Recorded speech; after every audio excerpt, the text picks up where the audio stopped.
45 degree টেম্পারেচারের জীবন যখন একেবারে ওষ্ঠাগত, তখন দার্জিলিং কাশ্মীর যাওয়ার তো উপায় নেই। তাই চলে গেছিলাম খাস কলকাতায় রয়েছে বরফের রাজ্য।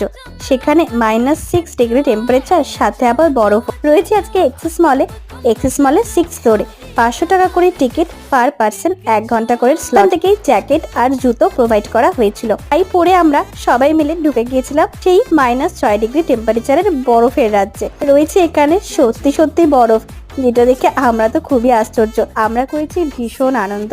তারপর দেখলাম চলছে স্নোফল। কাশ্মীরে গিয়ে বা দার্জিলিংয়েও কিন্তু পাইনি, কলকাতাতেই স্নোফল পেলাম। হয়েছে এরকম কিছু অ্যাক্টিভিটিস যেগুলো কিন্তু 1 ঘন্টা টাইম কি করে পেরিয়ে যায় বোঝাই যায় না। তারপরে আমরা এখানে বাস্কেটবলও খেলছিলাম, বাট একটা বলও কিন্তু সত্যি বলতে লাগলো না। তবে আমরা কিন্তু এখানে এসে ভীষণ আনন্দ করেছি। আপনারাও যদি চান তাহলে কিন্তু চলে আসবেন। আর আমার এই ভিডিওগুলো ভালো লাগলে please do subscribe my channel.